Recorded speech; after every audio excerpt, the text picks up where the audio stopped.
नमस्कार दोस्तों, मैं राहुल शर्मा आप सभी का स्वागत करता हूं निर्णय इसके प्लेटफॉर्म पर। अमेरिका में चाहे बाइडेन प्रशासन हो चाहे ट्रंप साहब हो, सभी की एक कोशिश रही है कि भारत को 5वीं पीढ़ी का F-35 फाइटर जेट सेल कर दिया जाए, क्योंकि पूरी दुनिया जान रही है कि भारत के पास इस समय 5वीं पीढ़ी का फाइटर जेट नहीं है। भारत लगातार उस पर काम कर रहा है और हो सकता है 2035 में भारत खुद का 5वीं पीढ़ी का फाइटर जेट बना ले। लेकिन भारत का जो पड़ोसी देश है चीन, उसके पास 5वीं पीढ़ी का फाइटर जेट है। तो ऐसे में दुनिया के अलग अलग देश भारत को 5वीं पीढ़ी का फाइटर जेट सेल करने की कोशिश कर रहे हैं। इसमें अमेरिका अव्वल नंबर पर है। वो चाह रहा है कि किसी भी तरीके से भारत को F-35 सेल कर दिया जाए। और अमेरिका ये चाहता है कि भारत को जो F-35 सेल किया जाए उसमें ना तो टेक्नोलॉजी का ट्रांसफर हो, ना ही सोर्स कोड का ट्रांसफर किया जाए। अब इस पर भारत के जो पूर्व एयरफोर्स के जो चीफ थे उन्होंने एक स्टेटमेंट दिया था। उन्होंने कहा था कि फाइटर जेट खरीदना फ्रिज खरीदने की तरह नहीं है कि शोरूम में जाएं, फ्रिज को देखा और घर खरीद के ले आए। ऐसा नहीं कर सकते, हमें बहुत कुछ देखना होता है। मतलब वो फुल टेक्नोलॉजी ट्रांसफर पर बोल रहे थे और वो सोर्स कोड के ट्रांसफर पर भी बात कर रहे थे, जिसके लिए अमेरिका राजी नहीं है। यानी इस डील पर एक क्वेश्चन मार्क लगा दिया गया था। तो अमेरिका को यह उम्मीद होने लगी थी कि शायद भारत उससे F-35 फाइटर जेट ना खरीदे। लेकिन दोस्तों, कुछ दिन से एक ऐसी प्रक्रिया चली है जिसकी वजह से अमेरिका को दोबारा उम्मीद होने लगी थी। हुआ क्या दोस्तों, आज से 2 दिन पहले ही भारत के जो डिफेंस मिनिस्टर है राजनाथ सिंह, उनके साथ ही भारत के जो एयरफोर्स के जो चीफ है अमरप्रीत सिंह जी थे एक प्रेस कॉन्फ्रेंस में। उस प्रेस कॉन्फ्रेंस के अंदर जो अमरप्रीत सिंह जी हैं उन्होंने एक ऐसा स्टेटमेंट दिया जिससे पूरा का पूरा भारत हिल गया। अमरप्रीत सिंह जी ने कहा कि भारत के अंदर वादे तो बहुत किए जाते हैं लेकिन उन वादों को पूरा नहीं किया जाता। उन्होंने बाकायदा HAL हिंदुस्तान एयरोनॉटिकल लिमिटेड और DRDO पर क्वेश्चन मार्क लगाया। उन्होंने बात करी तेजस MK1, तेजस MK2 और एमका के बारे में। उन्होंने तेजस MK1 के बारे में कहा कि हमने 48,000 करोड़ का अनुबंध किया था HAL के साथ और इस अनुबंध के अनुसार 83 तेजस MK1 हमें मार्च 2024 में डिलीवर होने थे, लेकिन अभी तक एक भी विमान नहीं दिया गया है। इस पर बाकायदा HAL ने कहा है कि इसके जो इंजन है जो जनरल इलेक्ट्रॉनिक्स अमेरिका की कंपनी में प्रोवाइड करने वाली थी वो नहीं प्रोवाइड कर रही है। यानी कि एक भी विमान नहीं आया, मतलब कितनी देरी है। इसके अलावा उन्होंने तेजस MK2 और एमका के बारे में, एमका बेसिकली एडवांस मीडियम कॉम्बैट जो एयरक्राफ्ट है, जो 5वीं पीढ़ी का जो फाइटर जेट है जिस पर भारत काम कर रहा, उसके बारे में भी कहा। उन्होंने कहा तेजस MK2 और एमका का तो अभी तक प्रोटोटाइप भी तैयार नहीं हुआ, तो 2035 तक हमें कैसा फाइटर जेट मिलेगा 5वीं पीढ़ी का। यानी कि उन्होंने बाकायदा भारत की जो संस्थाएं हैं जो ये डिफेंस इक्विपमेंट्स बनाती है, फाइटर जेट बनाती है, उन पर क्वेश्चन मार्क लगा दिया। यानी भारत के अंदर फाइटर जेट्स की तो कमी है ही दोस्तों। इसके अलावा मैं आपको बता दूं राफेल बेसिकली दसोल्ट जो फ्रांस की कंपनी वो निर्माण करती है और आप सभी जानते हैं इस समय भारतीय जो एयरफोर्स है उसके पास 36 राफेल है और इन 36 राफेल के जो हमें मिले हैं उसमें कोई भी सोर्स को ट्रांसफर नहीं किया गया दसोल्ट की ओर से, जिसकी वजह से ये उम्मीद जगाई जा रही है कि आने वाले समय में भारत और कोई नई राफेल नहीं खरीदेगा। बस अभी जो मरीन वर्जन राफेल का उस पर तो डील हुई है, यानी फ्यूचर में हम राफेल तो नहीं खरीदने वाले, जिस तरीके से दसोल्ट हमसे ट्रीट कर रहा है सोर्स कोड के मामले में। यानी कि भारत में इस समय भारत की एयरफोर्स के पास जो फाइटर जेट है उनकी कमी है। बाकायदा जो भारत के जो एयरफोर्स के जो चीफ है उन्होंने भी कहा है और राफेल हम आके खरीदने वाले नहीं है। तो दोबारा से अमेरिका को फिर एक बार उम्मीद जगी। कल जैसी जो भारत के जो एयरफोर्स के जो चीफ है उन्होंने स्टेटमेंट दिया कि भाई अभी हमसे F-35 खरीदेंगे क्योंकि इनके पास जो है फाइटर जेट्स की कमी है। इनका जो एयरफोर्स चीफ है वो जो स्टेटमेंट दे रहा है। लेकिन दोस्तों, जापान की एक न्यूज एजेंसी ने जो सपने देखे थे अमेरिका ने उसको क्या दे दिया, एक झटका दे दिया है। देखिए, क्यूडो न्यूज एजेंसी है, उसके हवाले से कहा गया है कि जापान भारत से संपर्क कर रहा है और जापान चाहता है कि भारत जो है उनके जो 6ठी पीढ़ी के फाइटर जेट का जो निर्माण करने का प्रोग्राम है जिसका नाम है GCAP यानी ग्लोबल कॉम्बैट एयर प्रोग्राम, उसमें शामिल हो जाए। बाकायदा क्यूडो न्यूज एजेंसी ने कहा है दोस्तों कि जापान चाहता है कि भारत अब 5वीं पीढ़ी में अपना समय बर्बाद ना करे, 5वीं पीढ़ी के फाइटर जेट के निर्माण में समय बर्बाद ना करे। मैं आपको बता दूं दोस्तों, भारत इस समय एमका एडवांस मीडियम कॉम्बैट जो एयरक्राफ्ट है भारत का, उस पर काम कर रहा है, जिसके ये कहा जा रहा है कि 2035 तक पहला फाइटर जेट आ जाएगा भारत के अंदर। तो जापान ने कहा है कि अपना समय बर्बाद ना करें, क्योंकि आप पांचवी पीढ़ी का जो फाइटर जेट है 2035 तक उसका निर्माण कर लेंगे।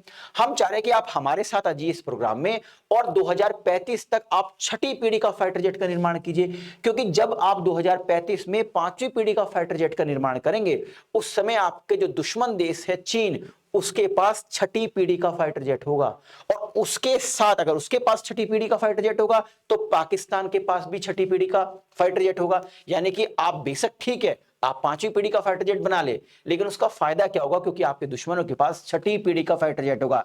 तो हम चाहते हैं कि आप हमारे साथ आइए जी कैप प्रोग्राम में और हमारे साथ मिलकर क्या कीजिए, इस छठी पीढ़ी का फाइटर जेट का निर्माण कीजिए। वैसे मैं आपको बता दूं दोस्तों, ये छठी पीढ़ी का जो फाइटर जो जो जेट है जिसका निर्माण इटली, ब्रिटेन और जापान मिलकर कर रहे हैं, उसमें वो भारत को इसलिए बुला रहे हैं क्योंकि इसकी कॉस्ट बहुत ज्यादा है। तो वो चाहते हैं कि कॉस्ट सब पर इक्वल इक्वल डिवाइड हो जाए, ठीक है, खर्चा कम हो जाए, सब देशों पर बराबर बराबर इसका खर्चा आ जाए।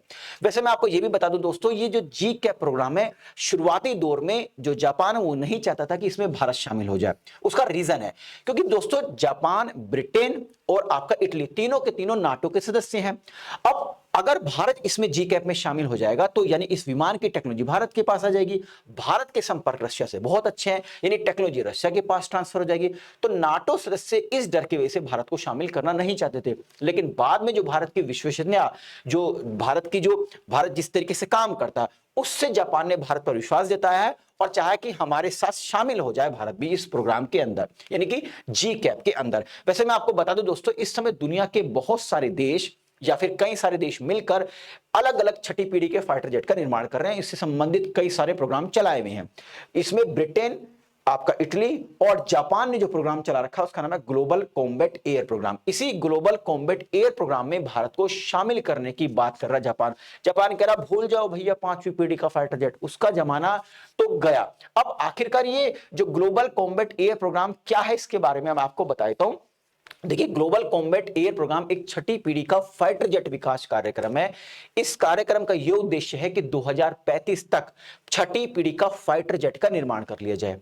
अब जो छठी पीढ़ी का फाइटर जेट होगा, इसकी कुछ विशेष फीचर्स होंगे, जैसे स्टेल्थ टेक्नोलॉजी, यानी स्टेल्थ डिजाइन किया जाएगा। स्टेल्थ डिजाइन का मतलब होता है कि इस तरीके से इस फाइटर जेट का निर्माण किया जाएगा, डिजाइन किया जाएगा कि रडार को चकमा दे देगा। इसके अलावा एआई पावर डिसीजन मेकिंग। देखिए, पांचवी पीढ़ी के कुछ फाइटर जेट हैं जो एआई बेस है, लेकिन उसमें लिमिटेड एआई है। ये कंप्लीटली एआई बेस होगा, यानी जो हवा में छलांग लगाएगा ना जब ये उड़ेगा, तो कंप्लीटली एआई टेक्नोलॉजी के बेस होगा। इसके अलावा advance sensor fusion and network connectivity होगी। मतलब ये जब एयरक्राफ्ट हवा में उड़ेगा तो इसके साथ जो साइड में ड्रोन होंगे उसको पायलट बैठा बैठा कंट्रोल कर लेगा। इसके अलावा इसमें लेटेस्ट टेक्नोलॉजी के वेपन्स होंगे। इसके अलावा मैन अनमैन्ड टीमिंग होगी, मतलब इसको पायलट और बिना पायलट के भी उड़ाया जा सकता है।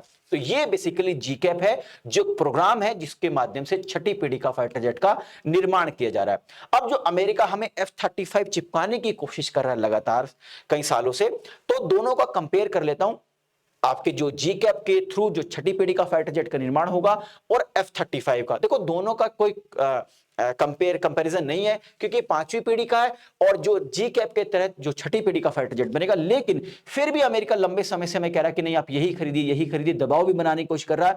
आपको याद होगा एलन मस्क ने कुछ समय पहले एक स्टेटमेंट दिया था, उसने कहा था कि जो भी देश F-35 खरीदेगा वो अपने पैरों पर कुल्हाड़ी मारेगा, क्योंकि इसको उड़ाने का खर्चा इतना ज्यादा है जितना तो इसको मिसाइल गिरने की भी नहीं। मतलब अगर ये कहीं पर अटैक करता है उससे ज्यादा अगर ये उड़ेगा तो खर्चा ज्यादा आ जाएगा। वैसे दोनों में मैं कंपेयर करके बता देता हूं।